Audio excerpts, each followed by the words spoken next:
abarcable.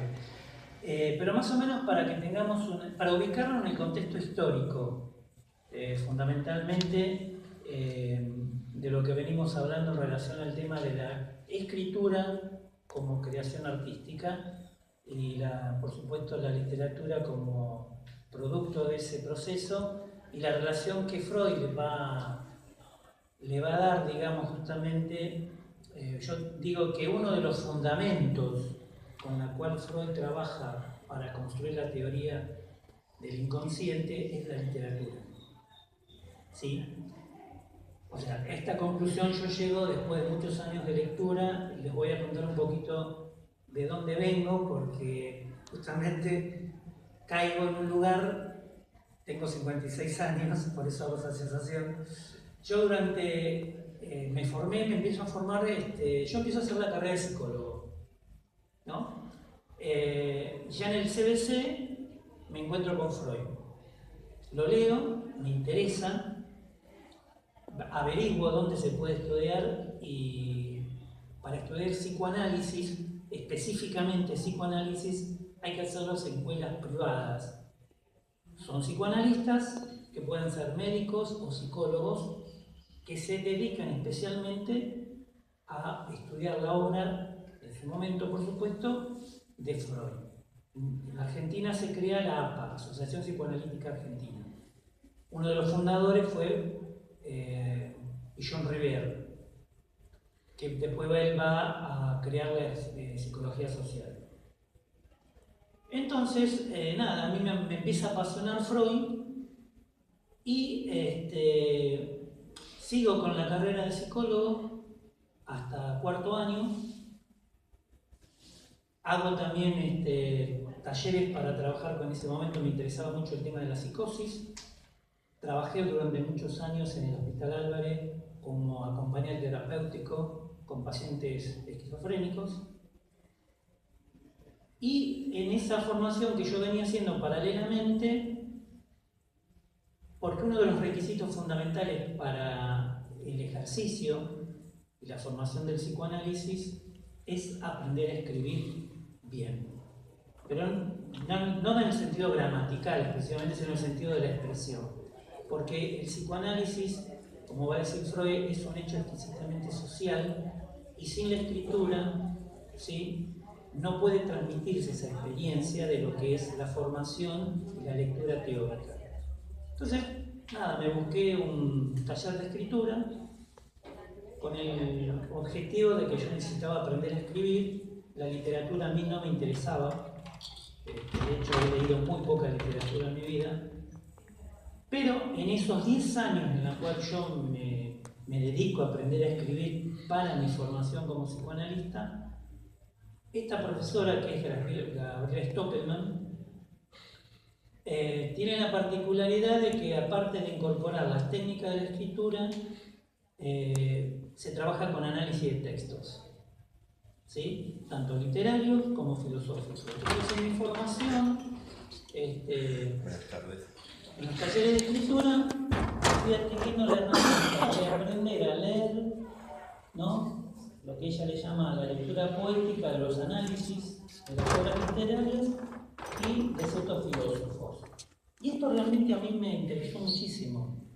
¿Lo descubrió? Sí, porque a mí en realidad siempre me interesó mucho más la formación y la posibilidad del pensamiento. Fue transcurriendo el tiempo, llego a la conclusión de que no quiero ser psicólogo porque no me interesa ejercer la parte clínica, ¿sí? O sea, para ejercer el psicoanálisis en la parte clínica que hablamos con la señora, tenés que ser médico o tenés que ser psicólogo. Entonces, como yo llegué a la conclusión que no me quería dedicar a eso, dejé la carrera de psicólogo y me dediqué por mi cuenta durante muchos años, yo me formé en el grupo de psicoanálisis, Grupo Cero, del doctor Miguel Menaza, y me dediqué a estudiar realmente la obra de Freud. ¿Sí?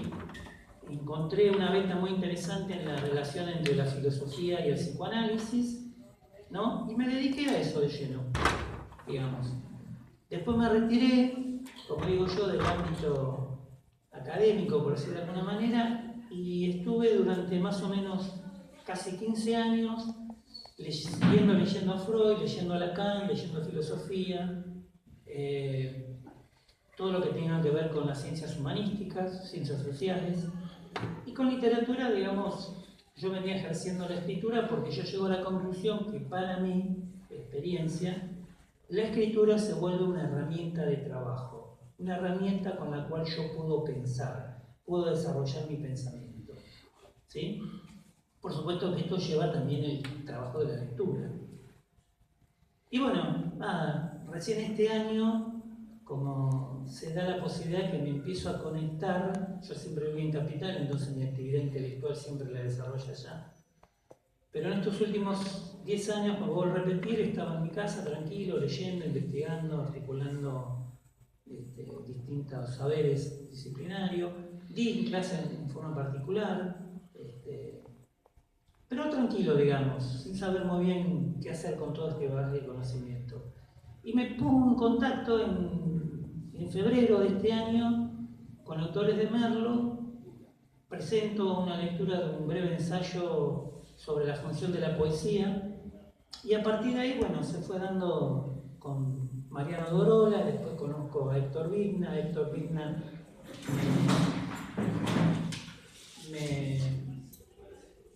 me invita a dar unas palabras en Integrarte, y bueno, y ahí empecé a transitar, digamos, y llegamos a este punto, ¿sí?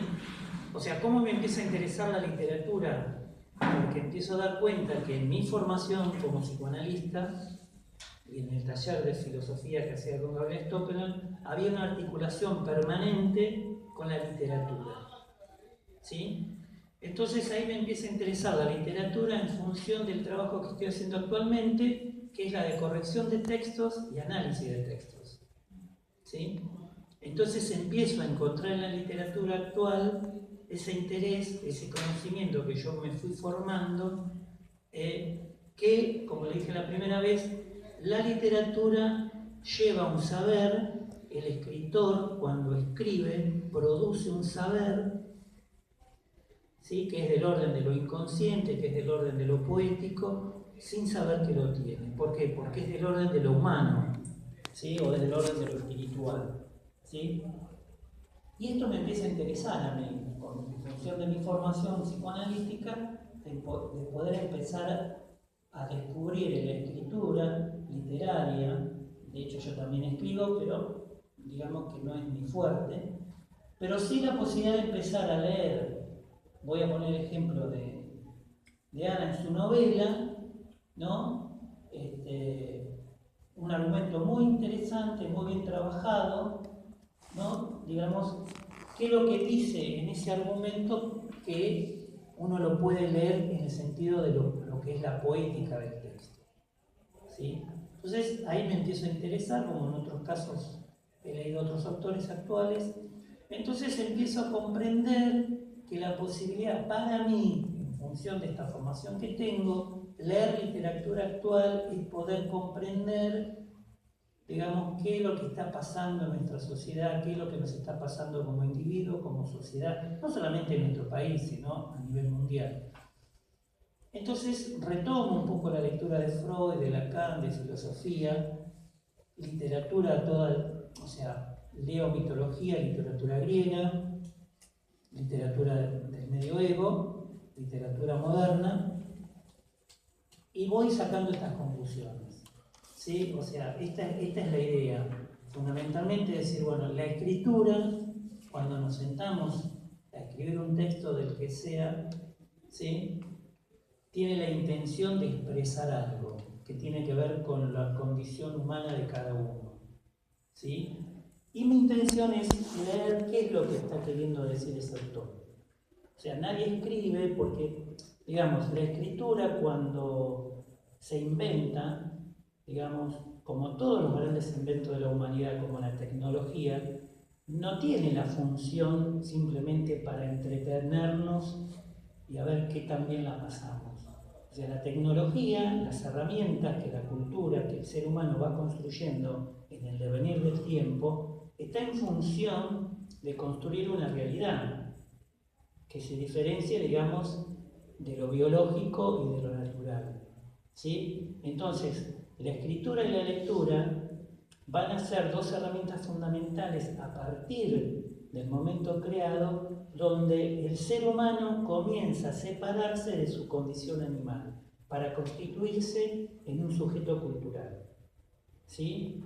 Y este camino, que en realidad no es que fue de una vez para siempre, sino que se repite todo el tiempo, cada vez que nace un chico tiene que pasar por ese proceso.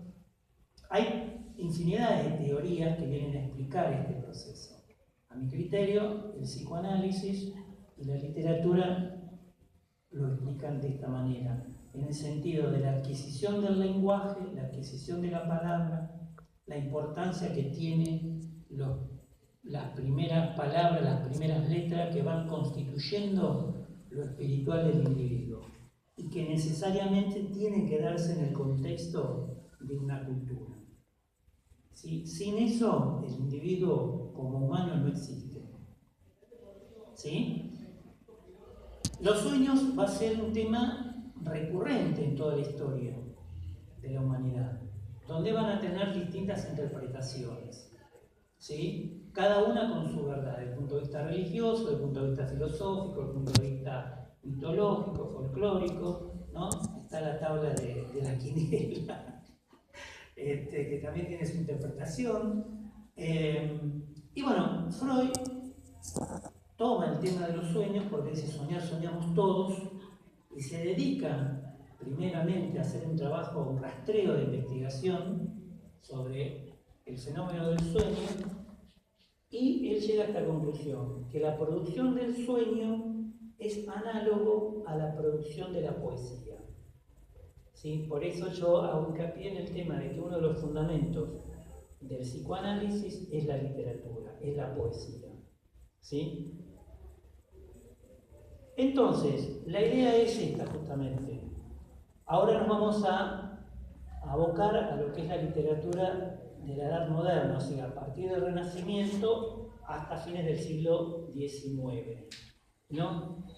Donde se va a desarrollar fundamentalmente todo el periodo y el auge del desarrollo de la cultura capitalista.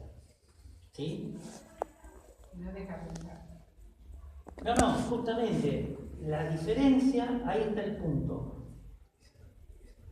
El capitalismo necesita que las fuerzas de trabajo, ¿sí?, del campesinado analfabeto, ¿sí?, para dejar detrás el proceso de esclavitud, necesita que el obrero, para cumplir distintas funciones, aprenda a leer y escribir.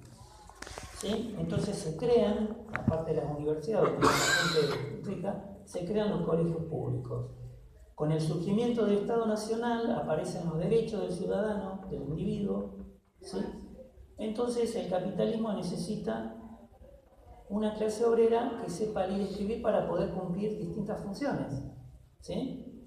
Entonces, en un punto, digamos, el desarrollo de la alfabetización es parte de ese proceso. Que después hayan tenido o hayan ido tomando distintas vertientes de políticas por intereses, esa es otra cuestión, digamos, que no lo vamos a tocar acá, por supuesto, sino el hecho de que es un hecho social. El capitalismo necesita que la clase obrera, en todos los estratos, aprenda a leer y escribir, porque el desarrollo tecnológico, como hago hincapié acá, de la primera revolución y la segunda revolución industrial, ¿sí?, es fundamental, ¿sí? Aparte, digamos, el desarrollo de las universidades, de la investigación científica, en distintas vertientes, por un lado la parte de ciencias naturales, las ciencias sociales, después van a aparecer los conflictos, pero esa es otra cuestión. La filosofía misma también, ¿sí? Entonces, todo ese conocimiento que se va a producir a nivel científico en las universidades también necesita bajar a la realidad, ¿sí?, para que se formen los técnicos, los artesanos en las distintas funciones. Y para esto es necesario aprender a leer y escribir, ¿sí? Si no, el capitalismo no puede desarrollarse. Después viene la cuestión de las desigualdades económicas, que bueno, esa es otra cuestión. Entonces, hay un quiebre profundo en relación a la Edad Media, donde justamente la vida de los seres humanos estaba regida por el Dios supremo. ¿Sí? Entonces, la razón se subordina en la Edad Media, ¿sí?, a la teología, a la concepción divina de Dios. ¿Sí? Entonces, todo lo que tenía que ver con la vida terrenal había que tratar de despojarse de eso, porque lo importante era elevarnos espiritualmente desde el punto de vista religioso, porque se supone que cuando nos moríamos, si nos portábamos bien, íbamos a estar a la diestra del Señor, y si no, no íbamos para el otro lado. Entonces el Renacimiento, que no es que surge de un día para otro, viene a romper con esta idea, ¿sí?, donde empiezan a rescatarse la idea del desarrollo del individuo en la sociedad, ¿sí?, donde la vida terrenal también pueda transformarse en un paraíso. Y todo este proceso de transformación no puede darse sin las herramientas de la lectura y de la escritura, porque esencialmente somos una cultura, ¿sí?, basada en la escritura. Entonces, mi idea de hablar de la modernidad en este momento brevemente es para dar cuenta que todas estas corrientes literarias que surgen a partir del Renacimiento, cada una planteando una concepción del individuo en relación al desarrollo del capitalismo, ¿sí?, quedan dentro de la esfera de lo que va a constituirse como cultura burguesa.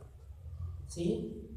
Entonces, lo interesante para mí que esta literatura de la Edad Moderna viene a plantear los problemas fundamentalmente que va a ir desarrollando el capitalismo, las cuestiones de desigualdades, las cuestiones del lenguaje vulgar y los lenguajes refinados, el dejar de hablar el latín para comenzar a hablar las lenguas de cada Estado nacional, la integración, estamos hablando por supuesto de Europa, ¿no es cierto? La integración que los países europeos, en la medida que se van constituyendo como estados nacionales, elevan sus propias lenguas, que a la Edad Media eran consideradas lenguas bárbaras, ¿sí?, a la categoría de lenguas de primer orden, ¿sí?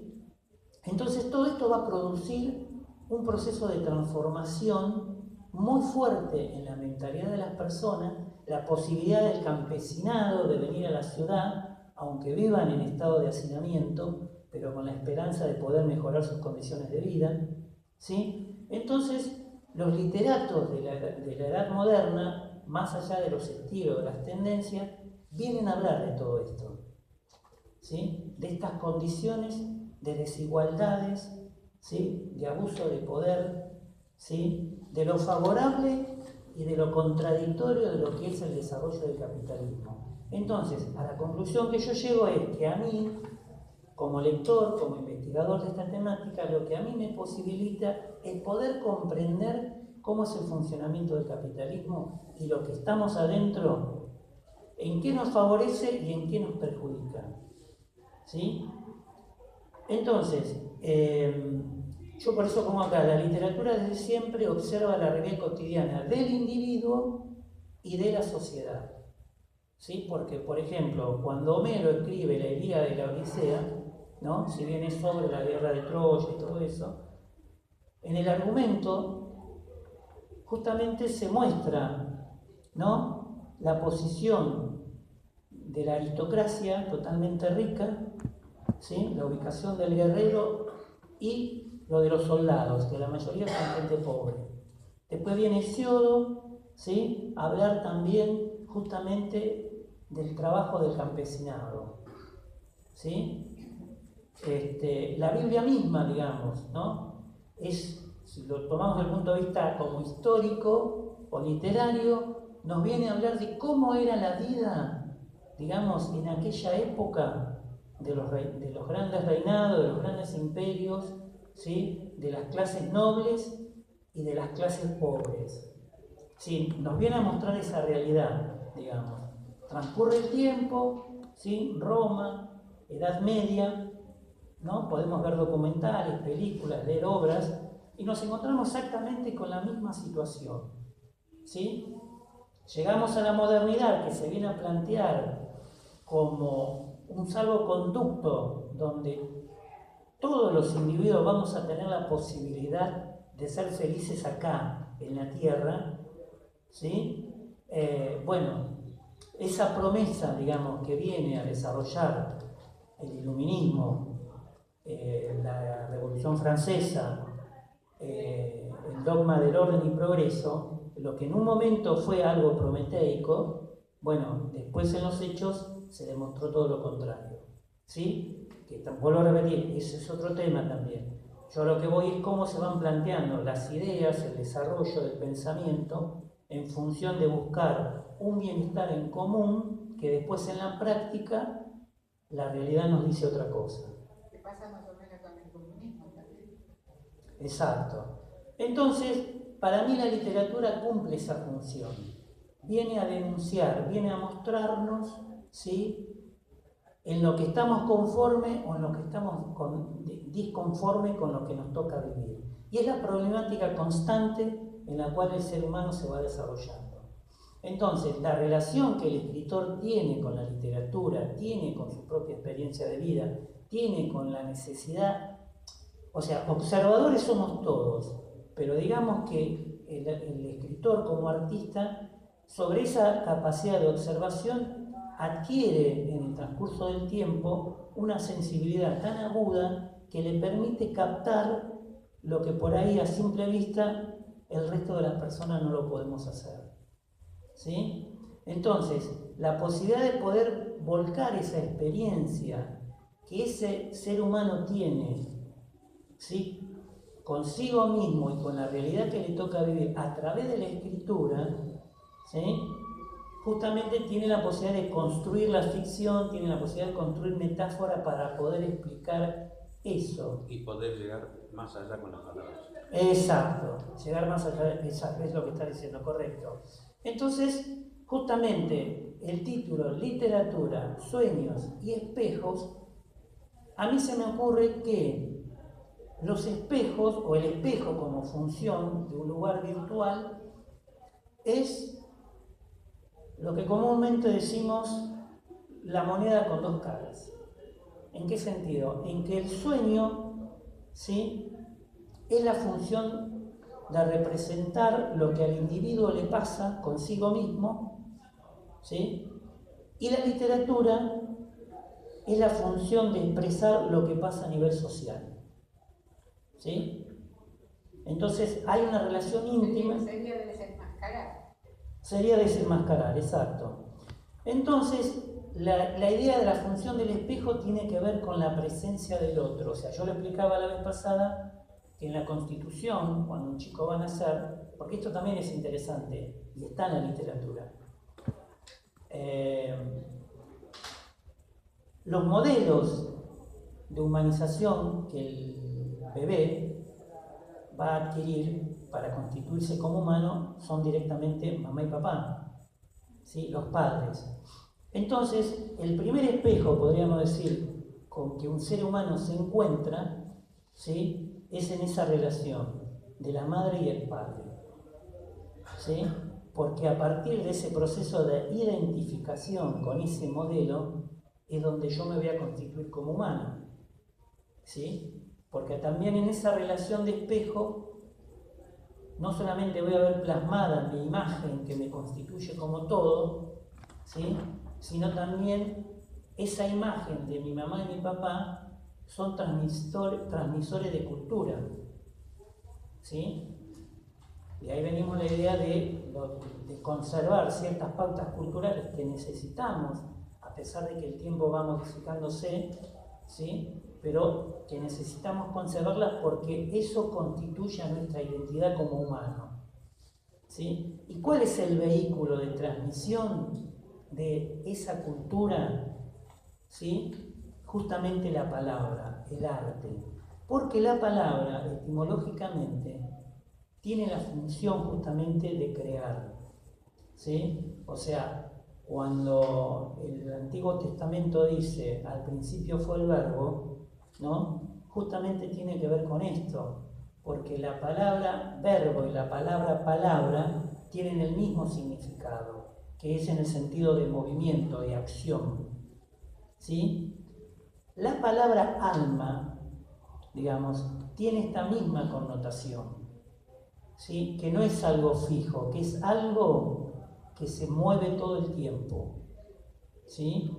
Entonces, la diferencia va a estar entonces en la posibilidad de adquirir la palabra, y a través de la palabra justamente se va a manifestar el alma, lo espiritual, ¿sí? Lo que nos constituye como humanos. Sería el buen sentimiento. Sería el buen sentimiento. Sí, en realidad, digamos, si hablamos de bueno o malo, estamos haciendo... No, pero es el sentimiento. Exacto, el sentimiento, las emociones, porque justamente, digamos, la literatura lo que viene y logra es, en el trabajo del escritor, es desarrollar, describir, digamos, muy meticulosamente ciertas acciones que tienen que ver con los sentimientos, con las pasiones, con las emociones, que después el lector, eso se lo va a llamar fenómeno estético, ¿sí? ¿Por qué? Porque justamente es necesario, digamos, un proceso de transformación de los sentimientos, de las emociones, para que eso tenga un efecto estético en quien lee, ¿sí? Produzca, digamos, el deseo de querer seguir leyendo o la posibilidad de sentarme a escribir. Entonces, la escritura, digamos, necesita para seguir desarrollando de la escritura misma, de ese proceso.